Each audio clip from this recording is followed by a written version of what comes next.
What's up, everybody? We back with another message, another video.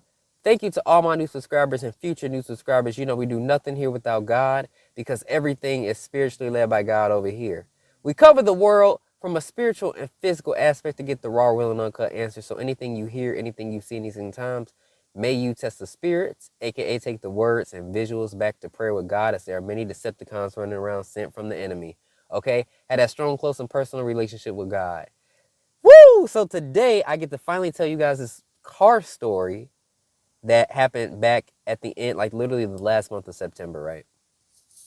So, um, there is a lesson behind this story that we're gonna get into. So, we got to tell the story first. So, I am getting ready to go to my friend's housewarming, and at this point, I'm in my journey with God as a messenger way before this channel uh, even existed. So I'm still doing messages on the other channel, and you know, God is having me do things that I didn't get to do. And every time I do, something bizarre happens that makes it a memorable day slash night, or day as a whole. But anyway, I get ready to get in my car to go to the housewarming, start my car up. It kind of starts up kind of funny, and I'm like, oh, okay, whatever. So I go to the housewarming. Very fun day. And I just want to say, like, even though people might do things that we don't do, some people drink, some people smoke. Like, I never had that trouble with any of that stuff, thank God. But, you know, God was letting me know, like, it's okay. Like, people that you're going to see have good intentions for you, and it's good to see these people. They do care about you, and they are good friends of you. They may not fully have me, but that doesn't mean that uh, they may not come to me. Everybody has their journey. So just be careful when you walk with me not to look at people certain ways. Even though I wasn't looking at my friends certain ways, I was just trying to be careful as to who I was around and what was going on. But God, I asked God about all my friends, and he approved of them all with their intentions for me. So anyway, he pushed me to go to all that stuff and confirmed that it was okay. And I went. It was fun. I had a great time there. Very, very fun. So I get to my car, right? Get ready to leave. Tell everybody bye. I was one of the last to leave. My car won't start. So I'm like, okay, something ain't right. I know I didn't leave the light on or anything like that. So I go back, tell my friends. So my other friend that's getting ready to leave the housewarming very soon, we try to boost the car up. All three of us go boost it, try to. And as they're putting the connectors on and we all getting everything situated, and I'm about to go put my car into, or start my car, the hood falls. And it is so funny that the things that happen, like, I would never forget that. I'm like, oh no. So I could, like, get out my car so fast, try to get it up. I managed to get it up. I had to put a lot of force in to get the hood back up. So then I go back in the car to start my car, and it won't start. And it's just been charging, nothing. So I just cannot believe what's happening. Like I said, my night is ending like this. This is ridiculous, right? But then I got to thinking, I just prayed to God. I said, God, I pray that my car start. It wouldn't start in that moment. But I said, whatever you're doing, I just couldn't do nothing but sit there and thank him. I said, Father, whatever you do, thank you. Father, whatever you did, thank you, And that's what I said. Father, whatever you did, thank you. And, I didn't know what I was thanking him for. Funny enough, y'all will find out. So I didn't call my dad, told him what's going on. We try to boost it up when he gets there. Does not work. So I just go home with him. My car's not directly in front of my friend's house, but they can see it. And the person's house that my car is in front of, y'all gonna learn what happens with that. Oh, that is, oh my goodness. But yeah, a weekend or in a 24-hour span, so much learned and happened. But anyway, as I'm going home, I'm telling uh the father, like, you know, in the spirit in my head, I'm like, um, I'm asking him, like, did I do something wrong or anything? And he goes, he wasn't really saying nothing. But I was getting the feeling in the spirit that I didn't do anything wrong. I'm thinking I did something wrong. I'm thinking it's an attack from the enemy. You know, this is at the very beginning of my journey with God. So God just goes, no. Sometimes we don't understand all the pieces that happen, you know. Because my dad goes and stops at the gas station, and that's when I really begin to speak to him out loud more so. And he says, do you trust me? I said, yeah. He says, do you still love me? I said, yes. So do you still love me even though this didn't work out in the way that you would have wanted it to? I said, yeah. But I can't help but the way that I feel, how my night ended. I just can't help that. And you know, I always keep that transparency with God. That's a relationship. So as we get ready to go home after the gas station, I see a police car pull this car over, and the road that the car got pulled over is like a 50-mile-per-hour speed zone. So I'm looking and I go, what? Now, you never know sometimes. Sometimes you might drive past an accident or people getting pulled over, and you never know what was meant for you sent from the enemy, right? So God will show us that. And I'll explain this after when I talk about the next day and what happened. So I go home and go to bed. And you know, I fall asleep so he can get up early in the morning and try to get my car together. Cause of my car, you gotta take the to get to the battery, you gotta take the right tire or the passenger side tire off. It's just so much taken off. But we were able to do it. We've done this maybe 4 times, me and my dad, 4 or 5 times. But that's what we do to get to the battery, right? So we get up early, very sunny day.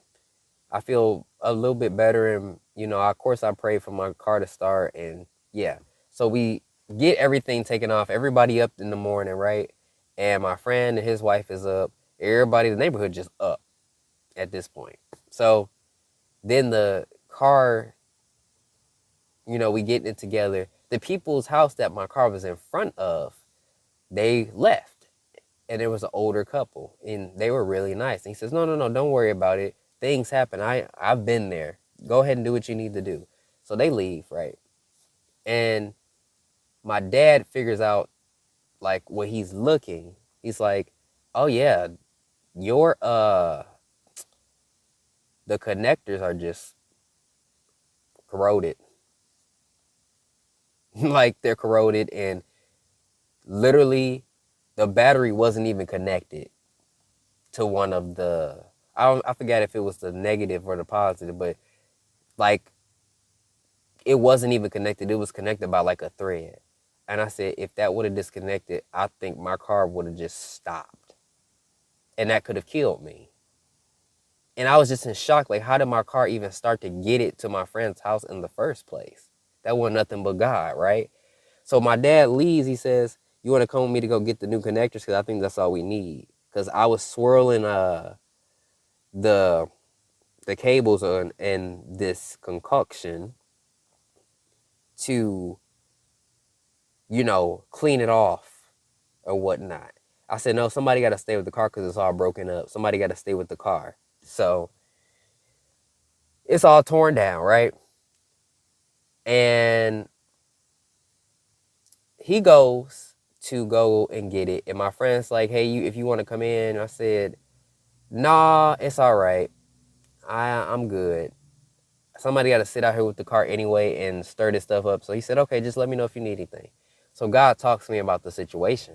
And he says, so, you know, the devil had a trap plan for you last night, you and your friend. And this was the friend that God was having me speak to about his calling and trying to get him to listen and understand. And that friend was going to take me home last night because my car wouldn't start. But God didn't want it to happen that way, because he said the devil had tried to take out, quote unquote, two birds with one stone. Like he was going to try to get rid of both of us. So the Lord didn't do that, because I think we would have left in that moment and something would have happened, right? So it was my dad that came, and the delay caused protection over lives. And when we were driving past that road, when the police car pulled over the guy that I had seen get pulled over on that 50-mile-per-hour zone, honestly, in my spirit, I was like, that was meant for me. Like that dude speeding had to been going more than 50. And if my car would have just, I would have been killed, potentially. And so I'm just thinking like, what the heck? And then God's like, he was just speaking to me and telling me like, I understand that you felt the way you did, but understand I did it to keep you safe. He says your car could have been in a unknown place and not started, and you would have had to get it towed out and all that because the connectors only cost like $12. So instead of spending, he said you could have spent hundreds and hundreds of dollars to get this fixed, but you didn't. And I said, you're right. So even though it didn't work out in the way that you would expect it, it worked out in your favor. And I was just sitting there thinking about, I said, I couldn't believe it. Like it was working out in your favor. He says, you know, just understand sometimes things happen and it don't always work out in the way that you may think. And then I'm just sitting by the car as he's talking to me and we talking in a spirit. I'm not really talking out loud, right? So yeah, he was just comforting me in that moment. It was a nice day out and he said, just trust me and watch and see. So my dad gets back, we start putting the car back together. Oh, excuse me, no. We put the connectors on, make sure everything worked, and it turned on. Thank the Lord, it turns on, right? With no problem. So then everybody kind of comes out, right? My friend and then his neighbor, the older couple, gets back, and the man comes out to speak and ask if we need anything, any help. So it's just so crazy how this happened. And the man was the nicest man. Like running and crossing paths with him was just an awesome thing. And and I so it we get the car put back together. I'm thanking God even more. Like, oh my goodness, my car start. And I remember something God had told me um after my car started, but I'm gonna tell after this point. So we stay a little bit because the older guy starts talking to my dad, right? And he just started saying things like, you know, when it comes to younger people, he says, I don't know why people don't just tell the truth because at some point the truth gonna be revealed and come out. He was just saying things like that. And it kind of tied into a lot of things that was going on with messages that I was doing. And yeah, so it was crazy. But I was listening to him and he was talking about the surgery he had to get, the older guy. And he was saying how it was something to do with his veins in his thighs or something. It was something. And they messed the surgery up. So when he got on and got home, he noticed like his leg was huge from the blood flow, like it was huge. And he remember his daughter was just so upset and crying, and they had to take him back to the hospital because they thought he was gonna die. And he says he remembered going into emergency surgery and fading out right during the surgery. Clearly, he lived from it because he was talking to us today. But he said this. He literally said this. Oh my, he was like, I remember having this outer body experience during the second surgery. And I was in heaven and I saw St. Peter open the gates of heaven. And he said he saw God. He saw Jesus per se. Because, he saw Jesus. In order to get through heaven, we got to go through the Son of Man. So he saw Jesus. And Jesus told Peter, he said, no, no, no, no, no. Not him, not yet, not him, not yet. Y'all, this is somebody I don't know. My car ended up in front of his house off of a like battery not starting. Like, and this man is telling me he then went to heaven, saw Jesus, St. Peter opened the gates, and Jesus comes and tells him to Peter, no, no, no, no, no, not him, not yet, not him, not yet. So not only is this man going back, but he wasn't meant to go in that particular time. So Jesus sent him back. And he made it through his surgery. He wasn't supposed to die. And God was telling me, oh my goodness. I remember God was telling me, you are going to have friends when you need them the most. Like that's what a message he gave to me, and I didn't understand what that meant. In that moment, I had so many people supporting me and my dad in that situation. I couldn't believe it. Like, I'm like, dang, do I need to move over here? Everybody nice, right? Not to say that people ain't nice where I live now, because they are. But it's just crazy because in that moment, we had all the friends that we needed. And to hear this man, not even just in front of me, but in front of my dad, somebody who I was trying to explain what God was doing for me and using me for, he didn't really fully believe or understand me, even though he told me things that happened with him in God. But anyway, that man had told us this outer body experience, and I just like, God put his stamp on this situation. This is what he wanted me to do.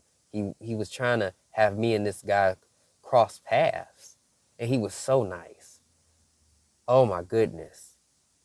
And when he told me that I said, I not know you did not just have me come to cross paths with somebody who was up there, who almost passed, seen Jesus, and almost entered the kingdom of heaven and sent him back. And part of the plan was to have us run into each other.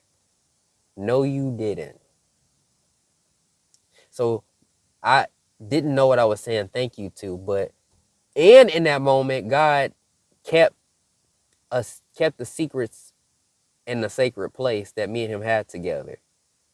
Cause I was concerned. I was like, something might happen here, and I ain't gonna like how this go. But God kept that in the secret place. So he also showed loyalty as well, even though I already knew God would be loyal to us and not betray us. But, it's just seeing that in person is so crazy that I ran into this man and everything worked out in our favor in the end. I can't even believe. And I'm just driving home and I'm like, Father, he says, see, even though things may not work out the way you want to, they're always going to work out in your favor, and you will never have to worry about being left to the wayside by me. Like, that was such a good day, and God put his stamp on it. I'm telling y'all, no matter how your situation looks, my car, you guys, would not start. And the fact that it started to get me in that situation in the first place was nothing but God. God saved my life going there. God saved my life coming home that night or that day. And the fact that I was even in the situation in the first place was because of God. He knew it. Divine timing. And it's just so crazy how he operates for us. And he's bringing all this stuff back to me in this season now because it's reminding me in the season that I'm in that he always comes through for me, and he will for you as well, as long as you follow him and follow his instructions, you guys. And that is the message through this. Even though things may not work out the way that you think, when you have God, it will work out in your favor, okay? Just trust him. Peace and blessings, and I will catch you guys in the next one.